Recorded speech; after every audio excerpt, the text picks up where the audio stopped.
আসসালামু আলাইকুম, hey lovely viewers, welcome back to my channel. আজকের রেসিপিতে শেয়ার করব কিছু স্ন্যাক্স বল রেসিপি।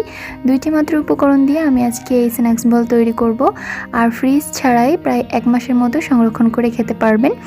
তো চলুন আমরা শুরু করছি। তার আগে বলে রাখছি, আমার ভিডিওগুলো ভালো লাগলে অবশ্যই আমার চ্যানেলটিকে সাবস্ক্রাইব করবেন, আর যারা করেছেন তাদেরকে অসংখ্য অসংখ্য ধন্যবাদ। প্রথমেই আমাদের যেটা লাগবে সেটা হচ্ছে সুজি। এখানে আমি প্রায় 1 কাপের মতো সুজি নিয়ে নিয়েছি। বাজার থেকে কিনে আনা যে সুজিগুলো আছে ওগুলো দিয়েই আজকে কোনো ডিম ব্যবহার করব না। যাদের ডিমের ফ্লেভার ভালো লাগে না তাদের জন্য কিন্তু আজকের রেসিপিটা খুব ভালো লাগবে। এরপরে একটু গরম মশলার গুঁড়া দিয়ে দিলাম, মানে এলাচের গুঁড়ো। তারপরে দিয়ে দিচ্ছি হচ্ছে স্বাদ মতো চিনি। তো এগুলোকে একটু মিক্সড করে নিব। আর একটু লবণ দিয়ে দিচ্ছি। মিষ্টি খাবারে লবণটা তো খুব ভালো লাগে আমার কাছে, আপনারা চাইলে স্কিপ করতে পারেন। তো এরপরে আমি এখানে এটাকে ভালোভাবে মিশিয়ে এখানে এবার অ্যাড করে দিব হচ্ছে লিকুইড দুধ। আর আপনারা চাইলে পাউডার মিল্কটাকেও কিন্তু পানি দিয়ে গুলে তারপরে এখানে ইউজ করতে পারেন। তো এরপরে আমি এখানে অল্প অল্প দুধ দিয়ে মাখিয়ে নিব। একবারে অনেকগুলো দুধ দেওয়া যাবে না, কারণ অনেকটা দিলে হচ্ছে এটা নরম হয়ে যেতে পারে, তাই অল্প অল্প করে দিতে হবে।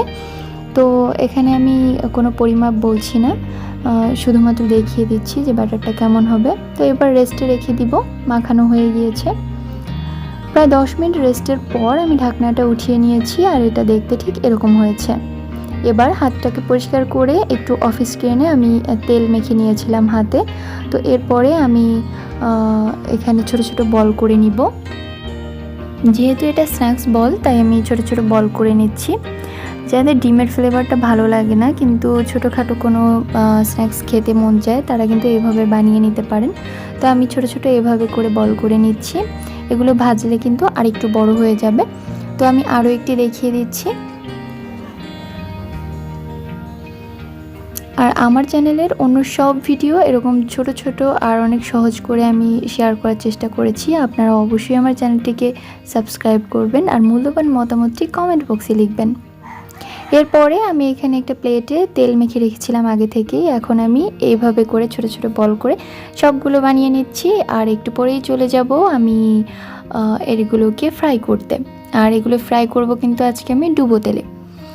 তো এখানে আমি আগে থেকে একটা কড়াইয়ে তেল গরম করে রেখেছিলাম। তেলটা খুব বেশি গরম করা যাবে না, মোটামুটি একটু উষ্ণ গরম বা তার থেকে একটু বেশি গরম হয়েছে এটা যখন হবে তখনই হচ্ছে বলগুলো ছেড়ে দিতে হবে। আর চুলার আঁচটাকে এরকম মিডিয়াম থেকে একটু লোতে রাখতে হবে। এরপরে এই স্ন্যাক্স বলগুলো একা একা তেলের উপরে ভেসে উঠবে। আর একা একা তেলের উপর ভেসে ওঠার সময় কিন্তু দেখতে পাবেন যে এই স্ন্যাক্স বলের গায়ে অসংখ্য ফাটল ধরেছে। এটা কিন্তু ভয়ের কিছুই নেই, বরং আপনার বলগুলো ভিতর থেকে ভালো কুক হচ্ছে এটা বুঝতে পারবেন। এরকম ব্রাউনিশ কালার করে আমি উঠিয়ে নিচ্ছি। একটু কুড়মুড়ে ভাবে আর কি আমি বানাতে চাচ্ছিলাম। আপনারা যদি কুড়মুড়টা একটু কম চান তাহলে কিন্তু একটু কম লাল করতে পারেন। এখন একটু আমি আপনাদেরকে দেখিয়ে দিচ্ছি এগুলো কেমন হয়েছে। ফাইনালি এগুলো দেখতে ঠিক এরকম হয়েছে, একটু কুড়মুড়ে টাইপের। তো আপনারা, আমি আবারও বলছি, যদি কুড়মুড়টা একটু কম চান তাহলে কি একটু কম ফ্রাই করবেন। তো এরপর আমি একটা ভেঙে দেখিয়ে দিচ্ছি, আর দেখিয়ে বুঝতে পারছেন যেগুলো কেমন হয়েছে। খেতে আলহামদুলিল্লাহ অনেক মজার ছিল। তো বিকেলের নাস্তায় বা বাচ্চাদেরকে যে কোনো সময় আবদার মেটাতে কিন্তু এরকম ছোটোখাটো স্ন্যাক্স আমরা করেই নিতে পারি। তো এরকম ছোটো ছোটো আরও কিছু ভিডিও পেতে আমাকে অবশ্যই কমেন্ট করবেন, আর আমার চ্যানেলটিকে সাবস্ক্রাইব করবেন। বেল আইকনটি অবশ্যই ক্লিক করে রাখবেন, যাতে আমি নতুন কোনো ভিডিও আপলোড করলে আপনারা সাথে সাথেই পেয়ে যান। তো আমি এখন এগুলোকে একটা কন্টেইনারে ভরে আমি আটকে রাখবো, আর সংরক্ষণ করব প্রায় যতদিন মন চায়। তো আজ এ পর্যন্তই। কথা হবে অন্য কোনো এপিসোড, অন্য কোনো খাবারের সাথে। আল্লাহ হাফিজ।